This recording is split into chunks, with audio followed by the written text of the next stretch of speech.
boy, constructive criticism. How do you explain this in a generation that is so sensitive and wear their emotions on their sleeves? I'll tell you what needs to happen. Sometimes we need to really truly figure it out. We need to comprehend and understand this and see this, hear this, and really get what I'm saying. Listen to me real close, okay? Criticism is not hate. Are you folks listening to me? Criticism is not hate. Criticism is love. Now, listen to me. I understand that there are people out there that you may not be fond of, and some of you, the truth is, you ain't fond of nobody, so nobody can't tell you nothing because you're too damn hard-headed. And that's the reason why you're still in the same damn place that you are in life that you were 5 and 10 years ago, and you'll never advance. You ain't gonna never get any better because you got a piss-poor, shitty-ass attitude, period. Now, somebody need to break it down and tell you just like it is. The hard-headed, stubborn, ignorant beast. And that's the problem. Now I've got that on my chest. Let's go ahead on to the mature audience. For instance, I have a son that's 30 years old and a daughter that's 27. Okay? All right? Now, listen to me. I think that's what they are. Yeah. Anyway, I cannot ever stop in my role of being their father. In other words, they can never escape my critical eye on their life. Now, they can choose to not fellowship with me. They can choose to not contact me. They can choose to not be around me. That's their choice. That's their prerogative. It makes no difference to me. All right? That's their choice. Hallelujah.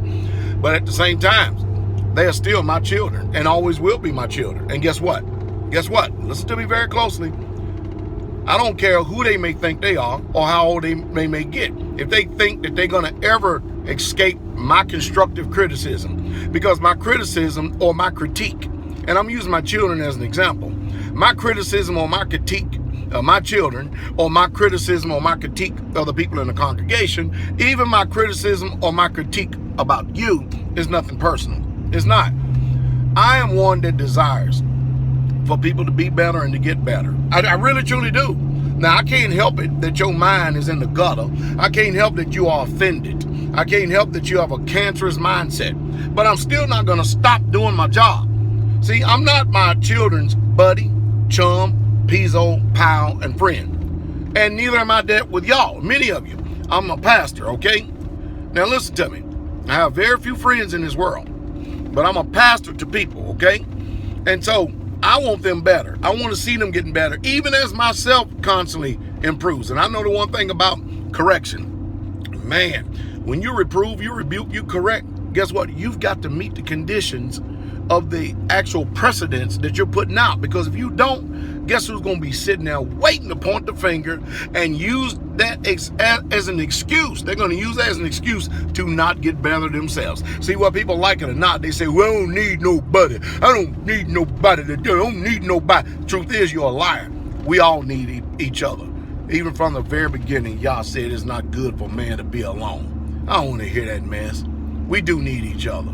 And the ones of you who are so arrogant and so haughty and you think you don't need nobody, that's why right now your mind is disturbed. That's why your life is a shambles. And that's why you're full of discord and you'll never get any better because you can't see nothing. And you can't even see the good in nobody because there's so much evil and wicked and destruction in you.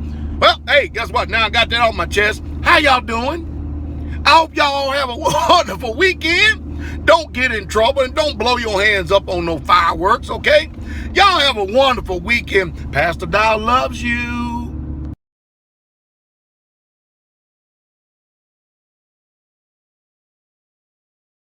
I couldn't leave that video on that end like that. I just couldn't do it. Listen, I realized that in order for you to receive criticism, constructive criticism, it has to come from someone who you respect, who you love, and who you have honor for. I realize that because someone who you know that has an evil intent or a vendetta or a passive aggression towards you, you're not going to receive instruction. You're not going to receive correction, no matter how right it is. I think you limit yourself when you do that too, because when you take things personally, a lot of times, even though some people could mean you wrong or injury or hurt or something like that. What if that one time that they are right and it could benefit you? If you failed at something and you get criticized for it, there ain't no need in getting offended. What you need to do is humble yourself, take the criticism, adjust, advance, and become a better person, a more mature man or woman in that order, in that respect.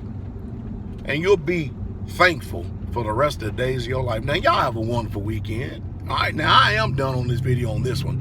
Hey, PastorDowell love y'all. I want y'all to have a wonderful weekend. And don't blow your hands off fooling around with them fireworks. And by the way, I guarantee most of you don't even know the real true history of Independence Day. But I still guarantee you're going to go soak and bathe yourself in this particular national holiday in ignorance. You know why? Because people love ignorance. It sure is blissful, isn't it?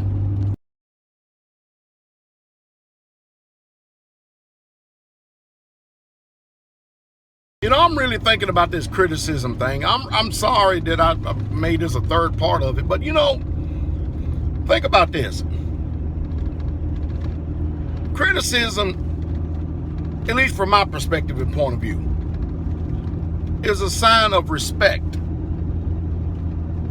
And if, you know, for instance, me, if I don't criticize you, if I don't correct you, if I don't instruct you as a pastor, then I could be stunning your growth.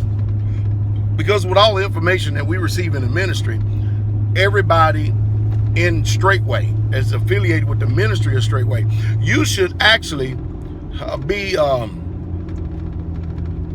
would almost venture to say, if you're going to use it in a secular perspective and point of view to comprehend what I'm getting ready to say, you should be on the scale of a graduate that has received a doctor's degree from Harvard or Oxford. Yeah, or Yale, or Princeton. Yeah, high-level schools, because that's the type of teaching that we get here. Man, I tell you, you know, most of us, we ain't never even had our fathers even talk to us the way PastorDowell does. I hope y'all praying for me.